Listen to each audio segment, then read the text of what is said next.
여러분 안녕하십니까? NBS 뉴스 24입니다.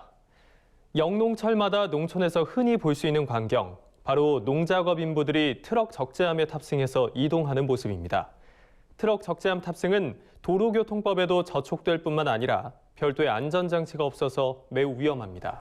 네, 그런데 농촌에서는 바쁜 영농철에 마땅한 교통수단이 없다는 이유로 트럭 적재함 탑승이 관례처럼 행해지고 있는데요. 농촌에 만연한 불법 탑승 행위를 강창호 기자가 직접 취재했습니다. 트럭 한 대가 농촌 도로를 달립니다.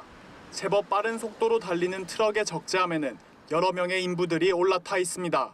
대부분 양파 수확 작업에 나선 인부들입니다. 실제로 취재 현장에선 트럭 적재함에 사람이 타고 있는 모습을 어렵지 않게 찾을 수 있었습니다. 기자가 직접 농촌 도로에서 1시간 동안 지켜본 결과 트럭 적재함에 사람을 태우고 도로를 달리는 차량이 무려 8대나 발견됐습니다. 이처럼 농촌에서는 일손이 많이 필요한 농번기에 농민들이 인부를 트럭 적재함에 태우고 이동하는 게 일상화돼 있습니다. 트럭 적재함은 물건을 싣는 용도로만 사용해야 하지만 여러 명이 함께 타서 작업 지역으로 이동할 별도의 교통편이 없다는 이유로 인부 수송 수단으로 사용되는 겁니다. 노인들이 밭에 못 걸어가. 못 걸어. 밭에까지 가면 1시간 정도 걸려버리. 인건비는 비싼데 1시간 동안 올려보면 돈이 없나. 전문가들은 트럭 적재함에 사람이 타고 이동하는 것은 사고 위험에 그대로 노출된 위험천만한 행위라고 입을 모읍니다. 트럭 적재함은 안전벨트 등 별도의 안전장치가 없어 조그만 충격에도 사람이 튕겨나갈 수 있기 때문입니다. 사실상 이거 계속 안 지켜지고 사고가 실제로 일어납니다. 그러니까 단속을 안 할 수가 없어요. 그래서 참 안타깝죠. 도로교통법 제49조에 따르면 트럭 적재함에 사람이 타는 것은 엄연한 불법 행위입니다. 하지만 적발된다 해도 처벌은 솜방망이 수준에 불과합니다. 현재는 트럭 적재함에 사람이 탑승하고 있다 적발되어도 2만 원에서 최대 5만 원의 범칙금만 부과되는 게 전부입니다. 일상화된 트럭 적재함 탑승 행위를 막기 위해선 농민들의 인식 개선이 이뤄져야 한다는 목소리가 나옵니다. 잠깐 타는 거니까 잠깐 뒤에 타도 괜찮다 이렇게 생각하시는 부분들이 어떻게 보면 가장 문제로 될 수 있거든요. 위험성이 있고 도로교통법에 위배된다는 그런 내용들을 국민분들한테 잘 홍보할 필요성이 있고요. 이 밖에도 전문가들은 현재 일부 지자체와 지역 농협에서 시행 중인 인부 수송 지원 사업을 확대하는 것이 영농철 불법 탑승 행위를 막는 방법이 될 수 있다고 조언합니다. 농촌에서 영농철마다 관례처럼 행해지는 적재함 탑승. 불법 행위일 뿐만 아니라 치명적인 사고를 야기할 수 있는 만큼 반드시 삼가해야 합니다. MBS 뉴스 강창호입니다. 올해 상반기 동안 국회 본회의를 통과한 농업 분야 법안이 단 한 건도 없어서 농업 홀대라는 비판이 거셌는데요. 오랫동안 파행됐던 국회가 정상화 수순을 밟으면서 농해 수위도 조만간 열릴 것으로 보입니다. 이에 농업계의 기대도 커지고 있는데 국회에서 시급히 처리해야 할 농정 현안들에는 어떤 것들이 있는지 윤슬기 기자가 취재했습니다. 오랫동안 파행됐던 국회가 드디어 정상화 궤도에 올랐습니다. 무려 84일 만인 지난 6월 28일 여야 합의로 본회의가 열린 겁니다. 이에 따라 농림축산식품해양수산위원회도 조만간 가동될 전망입니다. 국회에서 논의할 농정 현안은 한둘이 아닙니다. 현재 계류 중인 의안만 670여 건에 달할 정도로 처리해야 할 문제가 산더미처럼 쌓여 있습니다. 가장 급한 건 2018년에서 2022년 산쌀의 목표 가격을 정하는 겁니다. 정부는 수확기 쌀값이 쌀 목표 가격보다 낮을 경우 그 차액의 85%만큼을 농가에 보전해 주는데 이를 변동직불금이라고 합니다. 일반적으로 1월 중에 수확기 쌀값이 결정되면 정부는 2, 3월에 변동직불금을 농가에 지급합니다. 하지만 올해는 목표 가격이 결정되지 않아 농가들이 여지껏 직불금을 받지 못하는 초유의 사태를 맞았습니다. 문재인 대통령의 농정 공약인 공익형 직불제로의 개편도 지지부진합니다. 지난해 11월에 박안주 더불어민주당 의원이 발의한 농업소득의 보전에 관한 법률 개정안이 통과되지 못하고 있어서입니다. 쌀 목표 가격이 결정이 되지 않아 변동지급금이 농민들이 지금 지급되지 않은 상황이고요. 또한 농업소득보전법에 정한 처리가 늦어져 직불제 개편안이 전혀 지금 진척이 없는 상황입니다. 이번 임시국회에 통과가 되지 않는다면은 그로 인한 막대한 손해는 농민들에게 전가되지 않냐 그렇게 생각을 하고 있습니다. 고향사랑 기부제, 일명 고향세 도입을 위한 법안 처리도 지체할 시간이 없습니다. 고향세는 도시민이 자신의 고향이나 원하는 지방자치단체에 일정액을 기부하고 세금을 감면받는 제도로 지방 소멸을 막는 데 큰 역할을 할 것으로 주목받아 왔습니다. 정부도 고향세 도입을 100대 국정과제에 포함하고 올해부터 시행하겠다고 약속했지만 관련 법안은 아직까지 행정안전위원회의 법안 심사 소위에 계류돼 있습니다. 국민연금법 개정안도 서둘러 통과돼야 합니다. 농어민에 대한 국민연금 보험료 지원이 올해 말이면 끝나기 때문입니다. 그 전에 일몰기한을 연장하거나 폐지하는 내용을 담은 개정안이 처리돼야만 농어민이 기존의 혜택을 계속 누릴 수 있습니다. 문제는 시간이 턱없이 부족하다는 겁니다. 이번 임시국회 회기는 오는 19일까지로 예정됐지만 농해 수위는 언제 열릴지 알 수 없는 상황. 산적한 농업 현안들을 처리하려면 국회가 속도를 더 내야 할 것으로 보입니다. MBS 뉴스 윤슬기입니다.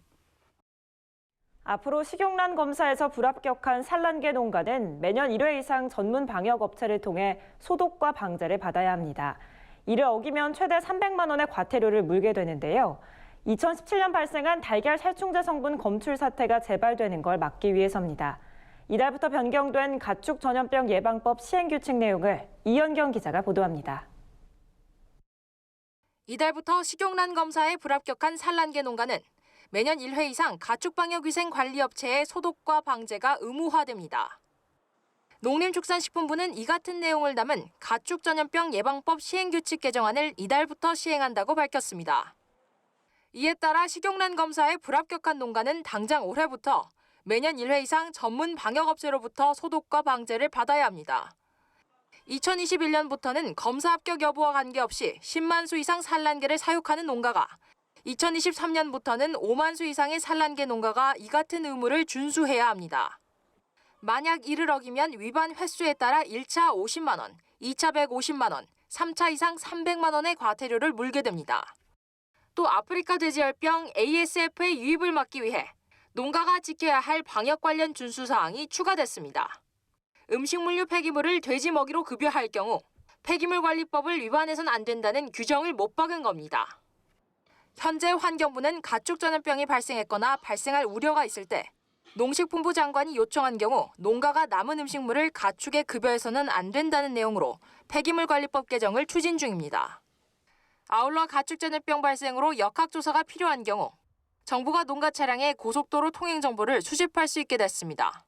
통행정보 요청이 가능한 가축 전염병으로는 구제역과 고병원성 조류 인플루엔자, ASF 등이 지정됐으며 정보를 활용할 수 있는 기관은 중앙행정기관과 지방자치단체, 역학조사반으로 제한됐습니다. 또 가축 전염병 발병국에서 온 외국인 근로자에 대한 관리를 강화해야 한다는 지적에 따라 분기별로 1회 이상 외국인 근로자의 고용 여부를 확인하고 고용 해지 등 정보 변경 사항이 발생하면 해당 정보를 수정해야 한다는 근거도 마련됐습니다. 아울러 지자체장은 가축 방역 통합 정보 시스템에 가축 거래 상인 현황과 지자체의 방역 점검 결과를 반드시 입력해야 합니다. 또 가축 분뇨 운송업체는 시설 내에서 반드시 세척 후 소독을 실시할 수 있는 세척 시설과 소독 시설을 별도로 구비토록 했습니다. 이번 개정으로 방역 정보 관리 강화 및 계란에 대한 안전성 확보 등을 통해 축산업 발전과 국민의 건강 보호 효과가 증대될 것으로 기대됩니다. 농식품부가 이번 조치를 통해 가축 방역 관리 체계의 신뢰도를 높일 수 있을지 주목됩니다. MBS 뉴스 이현경입니다. 애써 가꾼 농작물을 멧돼지가 파헤치는 일이 빈번하면서 농민들의 고충이 커지고 있습니다. 최근 농촌진흥청이 멧돼지를 대량으로 포획할 수 있는 멧돼지 트랩을 개발해 일부 농가들이 큰 효과를 보고 있는데요. 기존 멧돼지 트랩에 비해 설치가 간편하고 안전한 데다 멧돼지 유인 효과도 높다고 합니다. 보도에 최다혜 기자입니다. 경북 영주시의 사과 농가. 매년 봄철이 되면 산에서 내려온 멧돼지가 옥수수와 과수를 헤집고 다녀 농사를 포기할 정도로 피해가 컸습니다. 그런데 올해는 농촌진흥청이 개발한 멧돼지 포획 트랩으로 멧돼지 5마리를 한 번에 잡으며 근심을 덜었습니다. 이번에 보급된 멧돼지 포획 트랩은 현재 상용화된 멧돼지 트랩에 비해 멧돼지 유인 효과가 높고 조립식으로 설치가 간편해 70세 이상의 고령 농업인도 쉽게 사용할 수 있다는 게 장점입니다. 가족 단위로 이동하는 습성을 가진 멧돼지를 일괄해서 포획할 수 있기 때문에 추가적인 번식을 막을 수 있어서 멧돼지 밀도를 줄이는 데 효과적인 기술로 평가를 받고 있습니다. 멧돼지를 성공적으로 포획하기 위해서는 멧돼지 이동 통로를 확인하고 미리 먹이 주기, 트랩 길들이기 등의 단계를 거치면 더욱 효과적입니다. 미리 먹이 주기는 주변에 있는 멧돼지들이 정기적으로 방문할 수 있도록 학습시키는 과정으로 5일 연속 멧돼지가 먹이를 먹는다면 포획 트랩을 설치합니다. 처음 트랩을 설치한 후에는 유입구를 열어두고 평소 주는 먹이 양의 3배 이상을 바닥에 둡니다. 이때 멧돼지가 3일 이상 먹이를 먹을 경우 트랩 문을 닫아 멧돼지를 집단 포획하면 됩니다.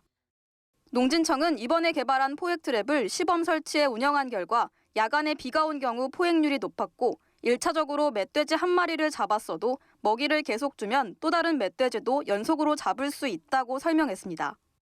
일반적으로 3월 초부터 초여름까지가 적정 사용 시기라고 저희가 판단하고 있고요. 주변에서 특별한 교란 요인이 없으면 연중 사용도 가능한 기술입니다.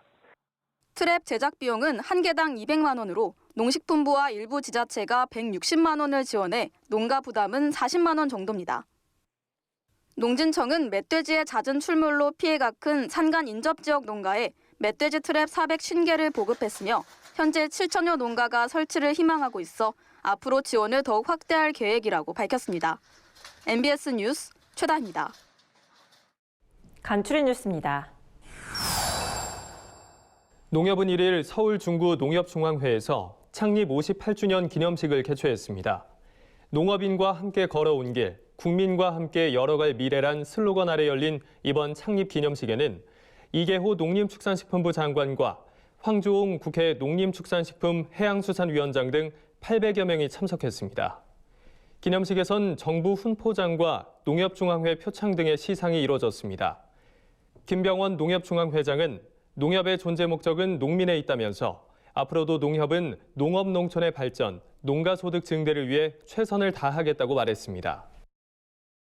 경기도가 양돈 관련 축산 차량을 대상으로 거점 소독시설을 경유해 줄 것을 당부했습니다. 거점 소독시설이란 세척이나 소독이 어려운 분뇨 또는 가축 운반 차량 등의 소독을 위해 축산 차량의 바퀴와 측면에 부착된 유기물을 완전히 제거하고 소독을 실시하는 시설을 말합니다. 경기도는 아프리카 돼지열병 ASF의 유입을 막기 위해 김포와 연천, 양주, 포천, 동두천 등 총 9개 시군 11개소에서 거점 소독시설을 운영 중입니다. 충청남도 농업기술원은 장마철을 앞두고 종구용 달래 관리에 유의해야 한다고 당부했습니다. 종구용 달래는 수확 직후 하루 정도 햇볕에 바짝 말린 뒤 차광막을 씌운 비닐하우스에서 수분 함량이 65% 이하로 떨어지도록 건조시켜야 합니다. 건조가 충분히 되지 않았을 경우 건조기에서 40도 이하로 사흘 정도 말려야 질 좋은 종구 보관이 가능해지며 장마철 높은 습도에 부패하지 않도록 통풍 관리에도 각별히 신경 쓰는 게 좋습니다. 경상북도가 양파 수급 조절을 위해 해외 수출을 적극 확대하고 있습니다. 도는 6월 중순 기존 양파 주력 수출 시장이던 대만으로 수출을 시작했으며 신규 시장 개척에 성공한 싱가포르와 태국에도 이달부터 수출을 개시한다고 밝혔습니다. 이에 따라 올 9월까지 대만에 5,000톤, 싱가포르에 1,200톤, 태국, 말레이시아, 홍콩에 각각 480톤 등 약 8,000톤 이상의 양파를 수출해 내수 시장 안정에 크게 기여할 것으로 전망됩니다. 다음은 농민신문사에서 발행하는 4대 월간지를 소개하는 시간입니다. 7월 호에는 어떤 주요 기사들이 실렸는지 함께 살펴보겠습니다. 먼저 종합생활정보지 전원생활부터 살펴보겠습니다. 이번 호에서는 고속도로 휴게소라는 주제의 특집 기사가 실렸는데요. 예전에는 고속도로 휴게소 하면 먼 길을 떠나는 중에 잠시 쉬기도 하고 또 간단하게 끼니를 때우는 곳이었죠. 하지만 요즘 휴게소는 맛집과 쇼핑센터를 비롯해서 다양한 볼거리와 이색 체험장을 갖춘 그야말로 복합 문화공간으로 거듭나면서 여행의 또 다른 재미를 선사하고 있습니다. 4차로였던 경부선이 10차로가 되기까지 고속도로 변천사부터 각 휴게소를 대표하는 다양한 먹거리, 그리고 이색적인 휴게소 편의시설까지 여행객들의 마음을 설레게 하는 고속도로 휴게소의 이모저모를 알아봅니다. 자연에 산다 코너에서는 별난나무 수목원의 정성우 김수자 씨 부부가 소개됐는데요. 경기 용인시 백안면에는 특별한 나무가 무성한 수목원이 있습니다. 묘목 사업과 약초 연구를 하던 정성우 씨는 20년 전 위암 진단을 받고 산속으로 들어오게 됐다고 합니다. 자연을 벗삼아 좋아하는 나무를 가꾸며 건강한 음식을 먹다 보니 어느새 20년이란 세월이 흘렀다는 정성우 씨. 정성우 씨 부부가 자식처럼 가꾼 숲도 이제는 제법 울창해져서 관광농원으로 탈바꿈할 준비를 하고 있다는데요. 부부의 별난숲을 지면을 통해 미리 살펴보는 것도 좋겠습니다. 다음은 어린이들에게 꿈을 심어주는 어린이 동산 보겠습니다. 이번 호 특집 기사로는 장마철을 맞아 비와 함께 떠나는 여행이란 주제를 다루고 있는데요. 비는 어떻게 생겨나는지, 하늘에서 어떻게 떨어지는지에 대한 과학적 원리와 함께 다양한 비의 종류를 알아봅니다. 또 나무들이 빼곡한 열대 우림에서부터 모래로 가득한 사막까지 비가 만들어낸 세상 곳곳의 풍경 등 어린이들에게 유익한 정보들이 담겨 있습니다. 네, 불과 30-40년 전만 해도 게임이 직업으로 연결될 수 있다는 이야기를 들으면 고개를 갸우뚱하시는 분들이 많았을 텐데요. 하지만 이제 e스포츠라고 불리는 게임은 축구나 야구 못지않은 인기를 누리면서 새로운 스포츠 분야로 각광받고 있습니다. 특히 e스포츠 강국인 우리나라에서는 게임 대회가 열리고 있는데요. 전 세계에서 많은 팬들이 찾아와 경기를 즐기기도 합니다. 어린이 동산 이번 호에서는 e스포츠에 대한 다양한 정보들을 소개합니다. 다음은 전문 농업인을 위한 디지털 농업 보겠습니다. 이번 호 특집 기사로는 노지작물도 스마트팜 시대라는 내용을 다루고 있는데요. 최근 농업 현장에서는 정보통신 기술을 접목해 작물의 생육 환경을 적정하게 유지하고 관리하는 스마트팜이 인기를 끌고 있습니다. 하지만 노동력이 많이 투입되는 노지작물에 대한 스마트팜 보급은 상대적으로 저조한 게 현실인데요. 그런데 농림축산식품부가 지난해부터 노지작물에 스마트팜을 적용하는 모델을 개발했습니다. 시범 보급에 나서고 있는데요. 현장에서 어떻게 적용되고 있고 또 어떤 효과를 보이고 있는지 자세하게 알아봅니다. 이번 호 집중 조명 코너에서는 우리에게 친숙한 작물이죠. 옥수수에 대해서 다루고 있습니다. 여름철 간식거리와 다이어트 식품으로 그만인 옥수수는 재배 지역이 전국적으로 확대되고 또 급속 냉동 기술 등으로 연중 옥수수 소비가 가능해지면서 농가는 물론 소비자들의 관심이 매우 높은데요. 요즘엔 기능성 컬러 찰옥수수와 가공용 품종 재배도 늘면서 더욱 다양한 옥수수를 만나볼 날이 멀지 않은 것 같습니다. 네, 다음은 축산 전문지 월간축산 보겠습니다. 할랄 식품이라고 혹시 들어보셨나요? 할랄이란 이슬람 율법에 따라 허가된 것을 일컫는 말로 이슬람 교도인 무슬림이 먹을 수 있는 식품이라는 뜻인데요. 이 할랄 식품 시장은 전 세계적인 무슬림 인구 증가와 또 식품 안전성을 중시하는 소비 트렌드 확대에 힘입어서 뜨겁게 달아오르고 있죠. 2016년 기준 세계 할랄 식품의 시장 규모는 세계 식품 시장의 20%를 차지하고 있을 뿐만 아니라 연평균 7.6%의 성장세가 전망된다고 합니다. 우리나라 축산업계에도 새로운 시장에 뛰어들기 위한 준비가 한창인데요. 자세한 내용은 월간축산 지면을 통해 만나보시죠. 네, 지난해 유례없는 폭염으로 축산 농가들의 고충이 심각했습니다. 그런데 국립축산과학원에서 개발한 가축 사육 기상정보 시스템을 활용하면 축종별 온습도 지수를 미리 알고 대처할 수 있다고 합니다. 폭염 피해를 줄이는 데 도움이 될 수 있을 것 같은데요. 얼마 전부터 이 시스템을 이용해 사양 관리를 하고 있다는 경기 여주시의 순미제일 목장 한상민 대표와 둥지농장 한원주 대표를 만났습니다. 여름철 폭염에 대비할 수 있는 축산농가의 노하우를 들어봅니다. 네, 지금까지 농민신문사에서 발행하는 4대 월간지 읽어보기였습니다. 저희가 준비한 소식은 여기까지입니다. NBS 뉴스 24 마칩니다. 함께해 주신 여러분 고맙습니다.